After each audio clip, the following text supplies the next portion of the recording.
Bonjour Eric, merci beaucoup d'avoir accepté cette interview.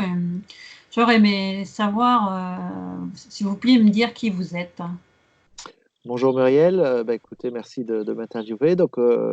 Je suis Eric Artaud, je travaille dans une collectivité. Je suis dans cette collectivité depuis 4 ans. Je m'occupe de développement économique. Voilà, c'est la collectivité, la communauté de communes Cœur de Savoie, une collectivité qui se trouve entre l'agglo-chambérienne, Albertville et le Grésivaudan. Voilà, avec 41 communes et 37 000 habitants. Donc voilà, j'ai à peu près 10-12 ans d'expérience dans ce domaine du développement économique pour accompagner les entreprises et les dirigeants sur les territoires. Et au préalable, j'étais dans le monde de l'entreprise moi-même, dans l'industrie et aussi dans le secteur international. Qu'est-ce qui vous fait vibrer dans la vie?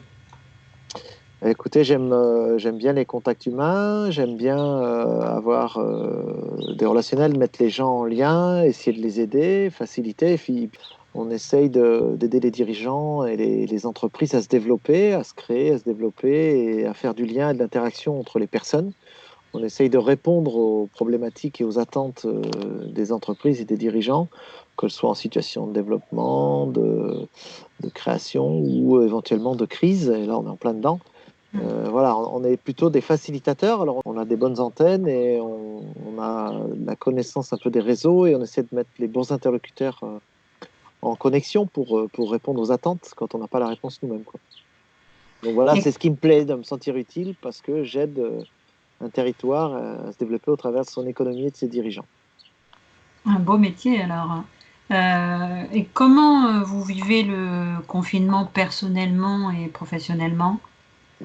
Alors, dans notre métier, il y a beaucoup de relationnels, il y avait beaucoup d'interfaces physiques parce que on va visiter, on va voir un dirigeant sur son lieu de travail, dans son entreprise pour mieux comprendre ses problématiques, parce qu'on organise aussi des ateliers thématiques pour aider les dirigeants à s'instruire ou les cadres d'une entreprise à s'instruire sur une thématique très particulière, le numérique, les ressources humaines, par exemple la marque employeur, voilà, toute une série de thématiques où on fait régulièrement des ateliers thématiques, ou alors on fait simplement des fois des événementiels type after work pour que les dirigeants se rencontrent entre eux. Euh, et aussi, on a une newsletter éco qu'on envoie tous les 2 mois où, au travers de ces interviews d'entreprise, on met en exergue la richesse du tissu économique du territoire.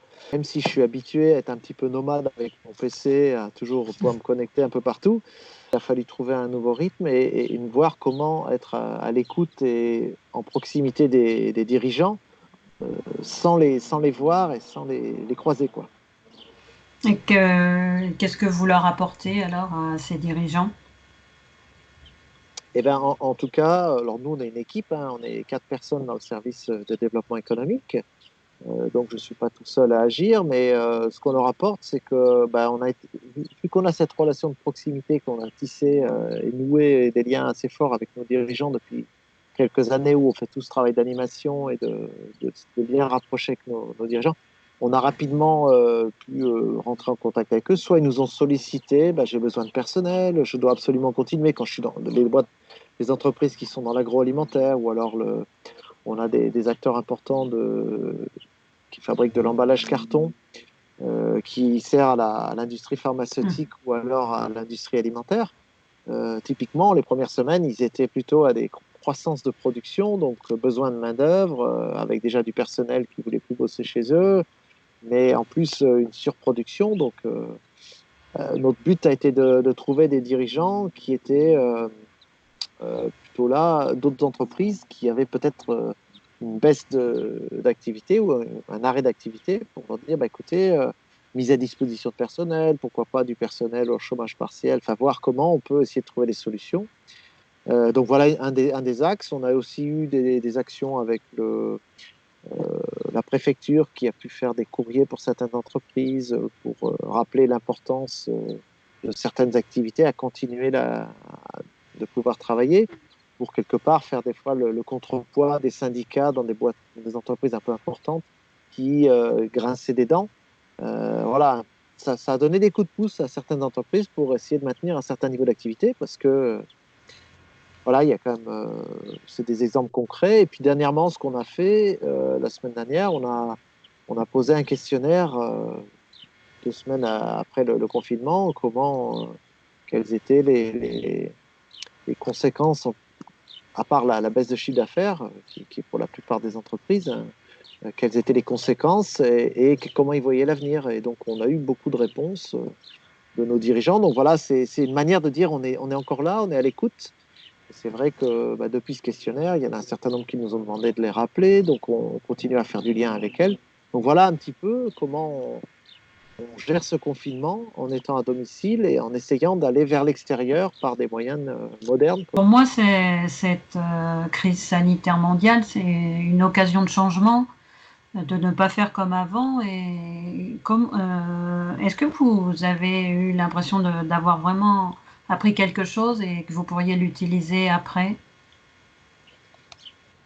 Alors, personnellement, j'espère que, enfin, pour moi, il y a des choses que j'ai peut-être apprises, mais encore, j'ai pas, comme j'étais habitué à être nomade, à travailler d'un peu partout, je travaillais déjà de la maison quelquefois. C'est pas là que j'ai le plus appris, c'est sur peut-être la durée de cette espèce d'enfermement à la maison qui fait qu'on est un peu bloqué et on perd de nos libertés. Non, c'est plus ce que j'espère, alors ça va prendre du temps, mais que nos modèles économiques actuels vont peut-être un peu évoluer. On voit que certaines entreprises avaient déjà pris un chemin qui était lié peut-être à l'environnement et au réchauffement climatique, de vouloir raccourcir les circuits d'approvisionnement, de vouloir être moins dépendant de la Chine, par exemple, ou de la production à l'étranger.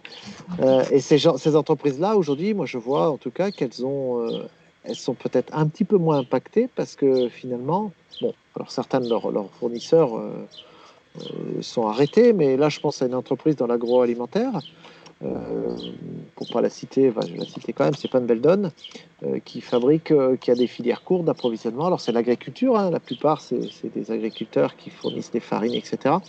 Mais comme ils sont en proximité, qu'en plus la grosse majorité des clients sont le circuit de la distribution alimentaire bio en France, il n'y a pas cette notion de bah, mon marché il existe et puis mes fournisseurs ils sont encore en activité, donc il n'y a pas cette notion de blocage, mais il y a aussi cette notion de blocage, de fluidité parce que il- tout est en proximité et beaucoup de choses fonctionnent en circuit court, quoi. Mm. Et donc voilà, ils ont des sites de production rapprochés de leurs clients en France. Et donc, ils arrivent à peut-être mieux pallier. Et c'est peut-être un modèle qu'il faudrait reproduire dans d'autres secteurs d'activité. Mais il est vrai que le virage économique ne va pas se faire comme ça. On espère juste que nos dirigeants vont peut-être qu'il y a un modèle de société qui va s'ancrer un petit peu, parce que cette crise en est une parmi d'autres, mais il risque d'y en avoir d'autres bien plus sévères au niveau du climat dans quelques années, quoi. Donc l'économie a besoin d'évoluer et on espère que cette situation va peut-être permettre de faire évoluer des modèles économiques. Et si vous aviez deux, trois mots pour résumer cette crise ou vos apprentissages, lesquels ce seraient? Et ben, c'est brutal parce que c'est arrivé quand même. On se croyait tous un peu préservés, donc voilà, c'est arrivé de manière brutale. Euh, j'ai envie de parler de souffrance parce que moi j'ai beaucoup de dirigeants en contact et on voit bien qu'il y a quand même une souffrance à la fois par rapport à bah, une anxiété quoi, par rapport à leur activité, leur entreprise, mais également le personnel et la santé de leur personnel, hein. Donc il y a cette souffrance-anxiété. Et puis, peut-être, pour être sur une note plus positive, espoir, parce que espoir de peut-être que ça reparte et que ça reparte peut-être dans pas si longtemps que ça, j'espère. On a déjà 3 semaines, si ça pouvait ne pas durer encore trop longtemps. Mais espoir qu'il y ait de nouveaux modèles qui apparaissent, espoir qu'il n'y ait pas trop de casse dans le monde des entreprises, parce que c'est quand même on sait que de toute façon, toute crise amène une sorte de nettoyage de- des fois des activités qui étaient un petit peu fragiles avant, hein, mais En tout cas, j'espère que voilà, l'espoir, c'est qu'il n'y ait pas tant de casse que ça au niveau économique et que notre économie peut-être évolue, ça t'attend à faire évoluer notre économie et notre modèle d'une forme différente. Eh ben, merci beaucoup, Eric, d'avoir Merci. accepté de faire votre témoignage qui est important puisque vous êtes en contact avec beaucoup d'entreprises. Je vous remercie beaucoup et puis ben, je vous souhaite une belle route pour la suite de votre carrière. Merci et puis prenez soin de vous et de vos proches dans le contexte actuel.